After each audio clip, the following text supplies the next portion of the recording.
Un sacerdote Fremen interroga a un prisionero del planeta X luego de cometer una supuesta herejía, y aunque pareciera que este hombre sería fácilmente doblegado y suplicaría por no recibir la condena de muerte, nos topamos con que, de hecho, reafirma esa supuesta herejía y solidifica su sentencia, no sin antes tocar varios puntos sensibles para el interrogador. Fui conducido a esta celda por tus sacerdotes. Como todos los sacerdotes, tú aprendiste muy pronto a llamar la verdad herejía. El condenado a muerte empieza entonces a cuestionar la religión de Muad'Dib. ¿Por qué los Fremen llaman herejía a todos aquellos comentarios críticos por más pequeños que sean? ¿Por qué Paul Atreides es elevado como el mesías de su pueblo cuando, antes de ser un Fremen, Paul siempre fue un noble de la casa Atreides entrenado por una Bene Gesserit? ¿No se han dado cuenta de que muchas de las supuestas profecías se cumplieron solo porque Paul fue engendrado y criado en un ámbito muy específico por una sociedad secreta? Y lo más importante, ¿acaso no pueden ver el daño que su religión le ha hecho el universo durante los últimos 12 años?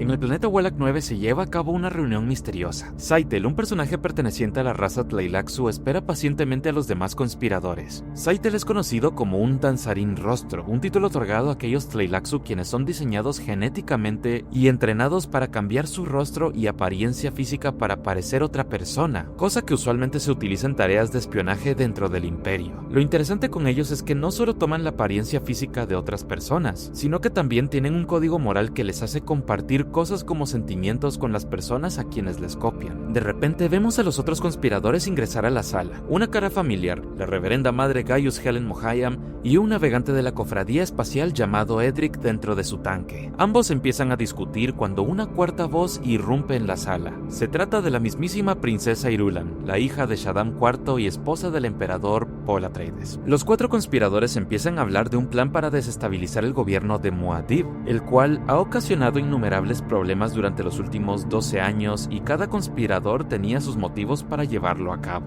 Desde la regulación de la especia que Paul le puso a los navegantes, quienes dependen de esta para viajar y son adictos a ella, hasta la pérdida de control del plan genético por parte de las Bene Gesserit, los motivos para actuar sobraban, pero la manera de llevarlo a cabo era el problema. Después de todo, ¿cómo atacas al Kwisatz Haderach, a aquel que puede ver en donde ningún otro humano puede? ¿Cómo le quitas su poder a un mesías? La respuesta se encuentra en un lugar inesperado.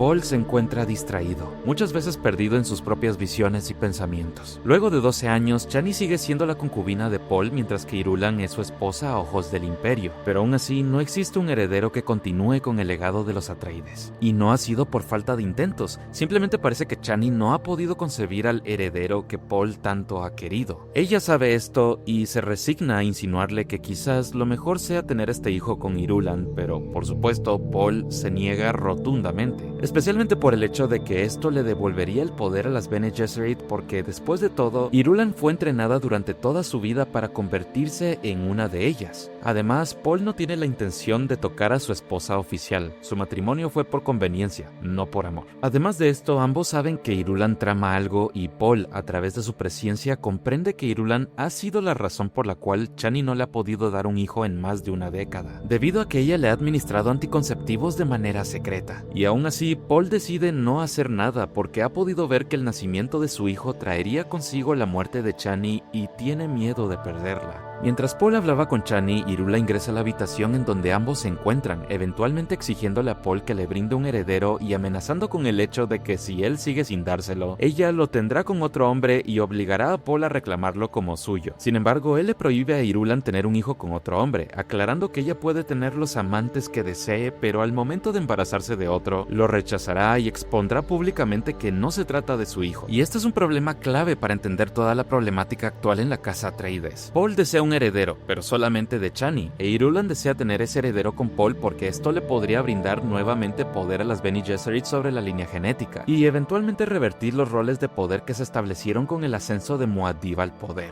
Ya en sus aposentos, Paul y Chani siguen discutiendo sobre un posible heredero cuando de repente, Paul se pierde en sí mismo. Son sus visiones que van y vienen como grandes olas, mostrándole cosas que pasan, pasaron y pasarán en el futuro. Esta vez, Paul contempla en primer lugar el Sietch Tabr, aquel lugar en donde Stilgar lo acogió a él y a su madre y en donde se convirtió en Fremen. Pudo ver su calidez y su familiaridad, pero al mismo tiempo un aura de advertencia o alerta rodeaba aquella visión. Y luego de eso, Paul es testigo del Yihad, de una cruzada intergaláctica que durante 12 años reclamó miles de millones de vidas en su nombre. Millones de Fremen gritaban su nombre mientras reclamaban vidas, y Paul permanecía allí, sin poder hacer nada e intentando comprender cómo fue que terminó en medio de un yihad y su lucha por mantener el amor. Nunca quise ser un dios, solo quería desaparecer como una joya de rocío atrapada por la mañana. Quería escapar de los ángeles y los condenados, solo como por descuido.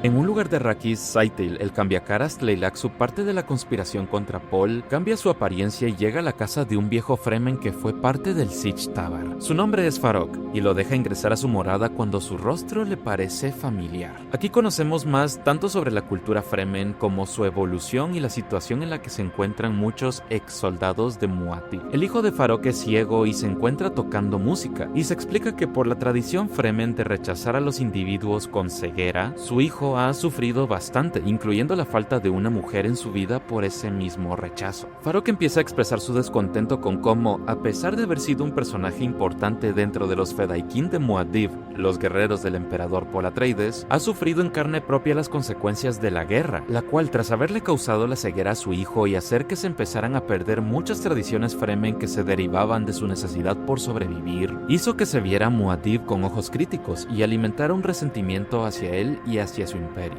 Luego de que Scytale conversara con Farok sobre su vida, la de su hijo y la mujer que éste consiguió al drogarla y prácticamente lavarle el cerebro, decide asesinar a Farok para transformar su rostro y continuar con su propósito. Pero aún queda una pregunta: ¿de quién fue el rostro que Scytale utilizó cuando se presentó en la casa de Farok?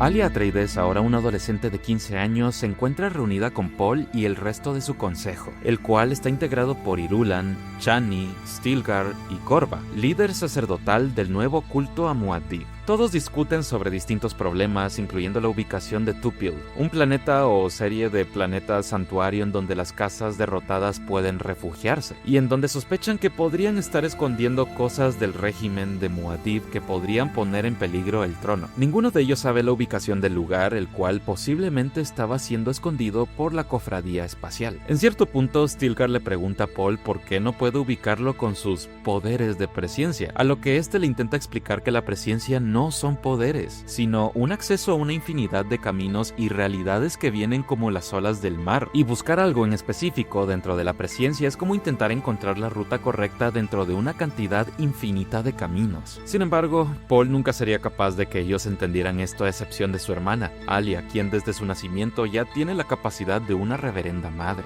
Este problema solo es la punta del iceberg de una gran cadena de situaciones políticas y sociales que atormentaban al imperio durante el reinado de Paul. Como era de esperarse, las grandes casas empezaron a extrañar con nostalgia la antigua manera de gobernar por parte del emperador Shaddam Corrino, el padre de Irulan. La cofradía se encontraba con más límites que nunca, lo cual solo incrementaba el resentimiento por parte de la organización contra el emperador, e incluso varios miembros del consejo de Paul consideraron implementar una constitución basada en la religión, aunque esto no sucedió al final. Como sea, estos problemas que ya llevaban años generando presión se vieron interrumpidos cuando Edric, el navegante de la cofradía que es parte de la conspiración, llega a Arrakis para entregarle un regalo a Paul.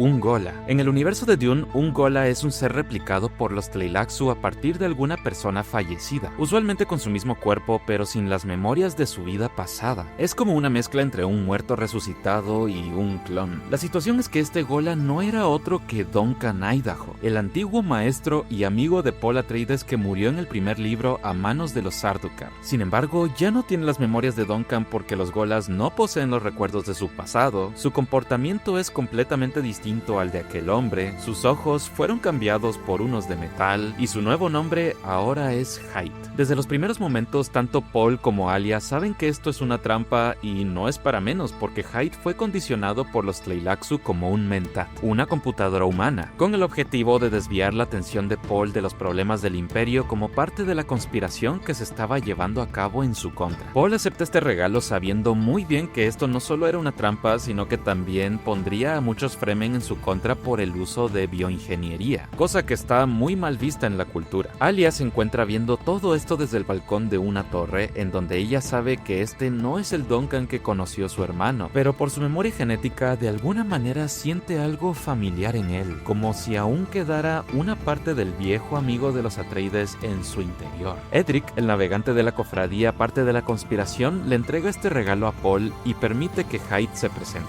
Así es, mi nombre es Hayt, mi señor.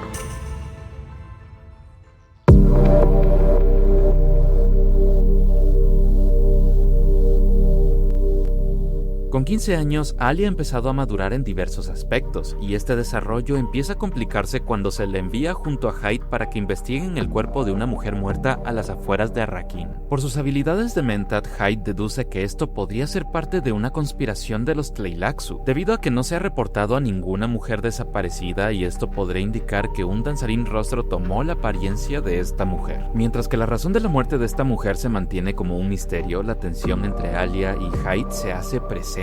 La extraña naturaleza de ambos hace que se sientan mutuamente atraídos, y es un poco irónico que se empieza a formar una relación entre un adolescente con la mente de una persona de miles de años de edad y un hombre que claramente es muchos años más viejo que ella en apariencia, pero sin memorias, como si fuera un recién nacido. La expedición termina con un beso entre ambos, y con Hayt empezando a tener vagos recuerdos de su pasado como Duncan luego de haber reconocido la tumba del duque Leto Atreides. Con esto empieza a darse cuenta de que quizás sí existe una manera de que los Gholas recuperen su memoria, pero aún no sabe específicamente cómo. De vuelta en Arrakeen, se le informa a Paul que la reverenda madre Gaius Helen Mohiam se encuentra orbitando Arrakis. Desde los eventos del primer libro de Dune se le prohibió el ingreso al planeta, y al considerar como amenaza el que haya entrado en espacio cercano a Arrakis con su nave, ordena su arresto y tener una audiencia inmediata con ella. En camino a la sala en donde se encontraba Paul, Mohiam notó cómo el palacio de Arrakeen se ha transformado en un espectáculo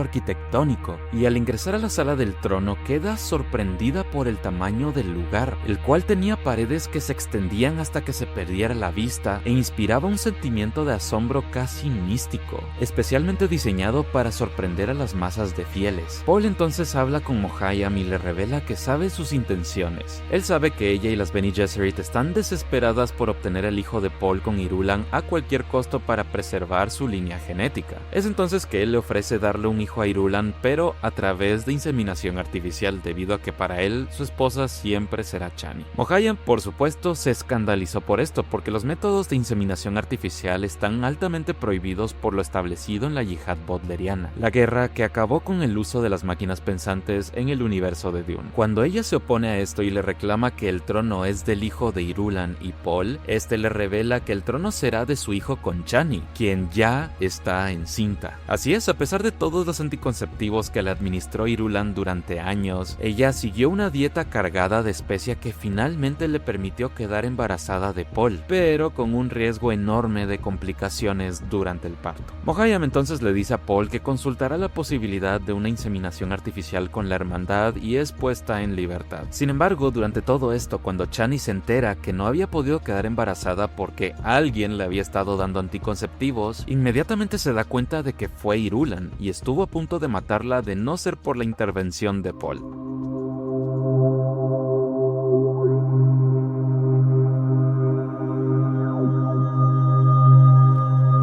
Una joven llamada Ligna, hija de uno de los viejos guerreros Fedaykin de Paul llamado Otheim, llega con Paul para comentarle que su padre necesita verlo debido a que tiene información sobre una posible conspiración en su contra. Sin embargo, Paul empieza a notar cosas raras en esta joven y se da cuenta que esta mujer es una danzarín rostro. Porque sí, la Ligna original fue la joven que Duncan y Alia encontraron muerta en el desierto, y Scytale tomó su lugar para continuar con el plan en contra de Paul. Sin embargo, a pesar de haberse dado cuenta de esto, Paul acepta su solicitud porque es algo que ha podido presenciar en sus visiones, y sabe que es algo de lo que no puede escapar. Así que a escondidas, Paul es llevado a casa de Otheim, en donde se le presenta a Villaz, un enano Tleilaxu capaz de memorizar caras, nombres y todo tipo de información como si fuera una máquina. Lo importante de Villaz es que, a pesar de haber visto ese futuro en sus visiones, el enano no aparece en ninguna de ellas y esto aterra a Paul. Es entonces que Paul habla con Villaz y nota que este sabe los nombres de todos los conspiradores, entre los cuales existen muchos Fremen. De manera consciente o no, varios Fremen han colaborado con la conspiración en contra de Paul, en gran parte porque muchos de ellos han generado una insatisfacción enorme con el imperio de Muad'Dib. Paul acepta la ayuda de Villaz y al salir del recinto es recibido por una enorme explosión similar a la de una atómica. Esta explosión fue ocasionada por un quemador de piedra, un arma atómica en el universo de Dune que devasta todo a su paso y emite un tipo de radiación especial que quema los ojos de quienes tengan la mala suerte de quedar dentro del radio de daño. Paul es impactado por esta radiación y el área es devastada. Sus guardias intentan rescatarlo y cuando logran escapar, muchos de ellos se encuentran ciegos, pero parece que Paul aún puede ver. Sus ojos se derritieron por completo y ahora solo quedaban las cavidades, como era de esperarlo. Pero debido a su habilidad de presciencia, Paul aún podía ver a su alrededor como si tuviera ojos. Siempre que siguiera sus visiones del futuro, podría continuar como si no hubiera quedado físicamente ciego.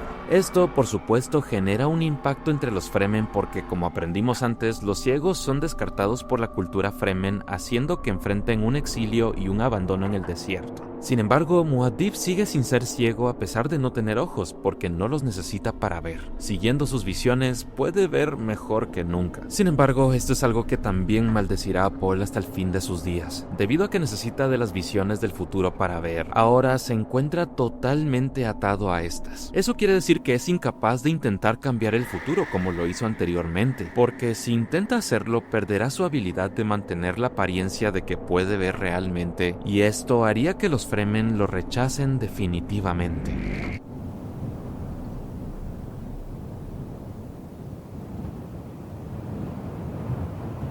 Alia se encuentra leyendo una carta de su madre, Jessica. Ella abandonó Arrakis luego de la batalla de Arrakeen y se refugió en Caladan, el planeta de su amado duque Leto, con el objetivo de estar fuera del alcance del yihad de Paul. En la carta, Jessica critica el tipo de gobierno que Paul y Alia han establecido durante este tiempo. Considera que una teocracia o un gobierno regido por la religión eventualmente carecerá de mecanismos que mantengan un equilibrio social, las leyes, porque las normas en la religión están basadas en dogmas y experiencias incuestionables, mientras que las leyes están sujetas a un debate y un cuestionamiento constante, incluso de la religión misma. Alia se siente impactada por la nota y se prepara para presidir como reverenda madre el Hajj, un peregrinaje de millones de Fremen que visitarán lugares sagrados para la religión. Durante Alia parece estar bastante cómoda con la conmoción que genera en las masas. Su presencia se siente en el recinto y de repente inicia una exposición pública de los traidores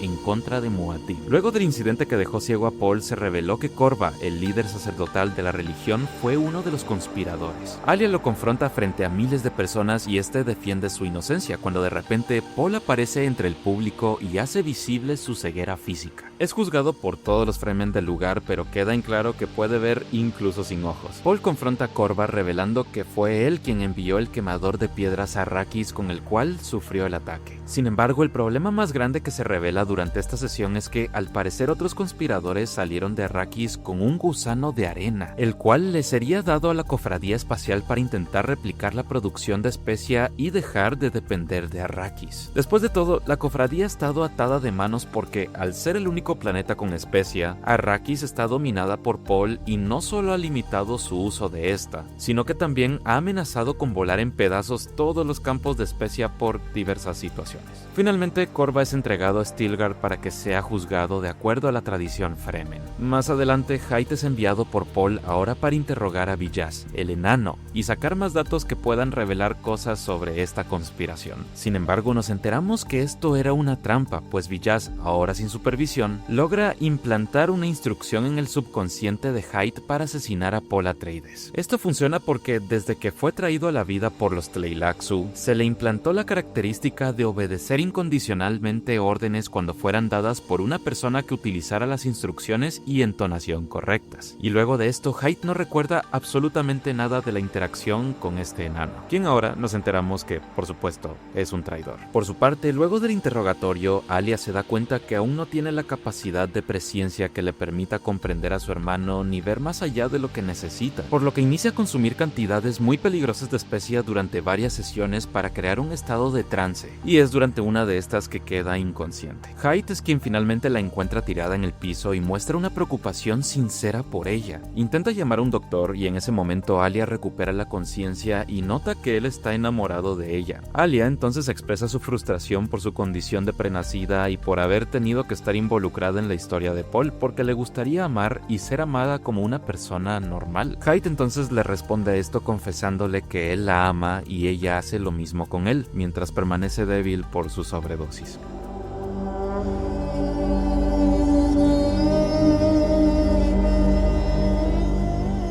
Llegó el momento. Chani está a punto de dar a luz y es por esto que se dirige con Paul al Sietch Tabr, el lugar en donde inició su historia de amor. Junto a ellos van Hayt, Alia, Villaz, Edric, el navegante, la reverenda madre Gaius Helen Mohayam, Ligna, Stilgar y la princesa Irulan. La presencia de tantas personas no solo es extraña al leerlo, sino que también le pareció raro a la misma Chani, quien se preguntaba por qué diablos Paul había permitido que tantas personas estuvieran en el Sietch para el nacimiento de su hijo. Pero finalmente, Chani da a luz y lamentablemente muere durante el parto por las complicaciones que surgieron derivadas de la dieta de especia y la infertilidad por los anticonceptivos. Paul queda completamente devastado y es en ese momento que pierde por completo su visión, como si se hubiera apagado un interruptor. Acababa de quedar ciego de verdad. La reacción de Paul activa el condicionamiento Tleilaxu de Hayt, quien se encontraba presente, e intenta matar a Paul.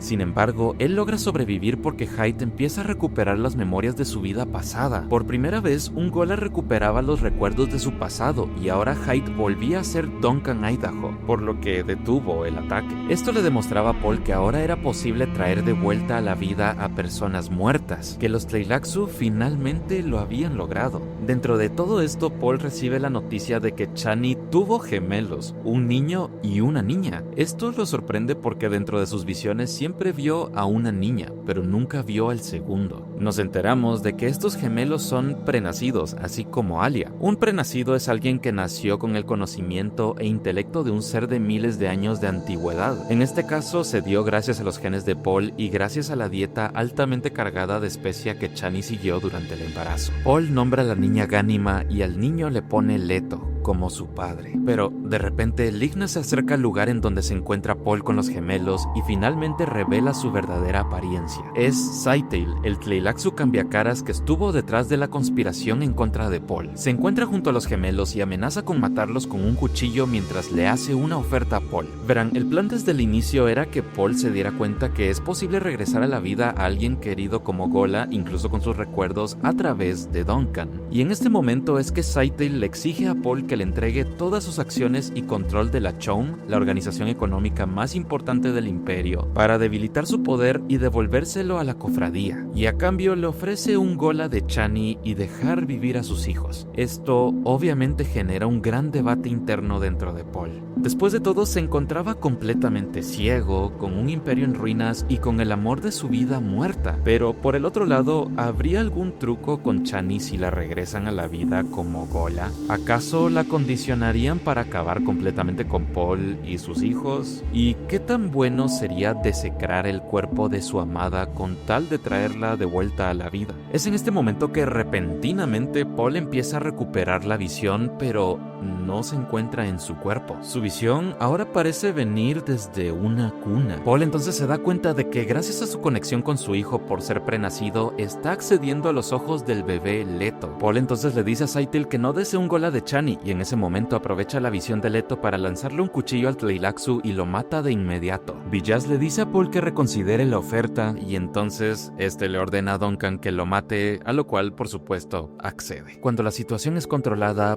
Paul finalmente pierde su visión. Esta vez no puede ver a través de su hijo ni a través de la presciencia. Estaba completamente ciego. Sintiendo la presencia de sus bebés y una tristeza que inundaba su alma por la muerte de Chani y por el estado al que había llevado al imperio, Paul finalmente decide hacer lo que todo ciego Fremen haría. Se dirige al desierto para caminar sin rumbo y finalmente ser reclamado por las dunas. Y es así como desaparece entre corrientes de arena de la vista de todos, terminando con el reinado de Paul Muad'Dib Atreides, el Lisan al-Gaib. Alia se encuentra furiosa y triste por la partida de su hermano. Es por esto que, ahora como la que será la nueva regente del imperio, ordena matar a todos los conspiradores: Edric, el navegante, Corva, el sacerdote, y la reverenda madre Gaius Helen Mohiam. Irulan, por su parte, a pesar de haber participado en la conspiración, es perdonada por Alia luego de revelarle que, a pesar de que solo estuvo casada con Paul por el poder que éste quería conseguir y que nunca hubo una dinámica de esposos, siempre lo amó de manera sincera y se comprometió a cuidar de sus hijos como si fueran los de ella. Finalmente,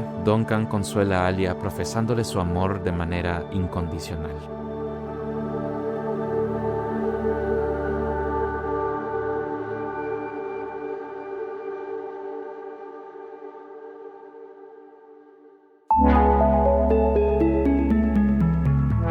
Hey, gracias por ver el video. En primer lugar, me disculpo por haberme tardado tanto en regresar. No logré completar el último video de Dune Prophecy que tenía pendiente desde hace meses. Y luego de ocuparme por muchas razones en mi vida personal, finalmente me propuse a sacar otro video que quería hacer desde hace medio año. Les agradezco muchísimo por su apoyo durante estos meses. Realmente significa demasiado para mí. No se olviden de dejar su like y suscribirse, porque en la siguiente ocasión veremos la continuación de esta increíble historia con el tercer libro, Hijos de Dune. Por el momento eso fue todo. Nos vemos en el siguiente video y que Shai Hulud te proteja.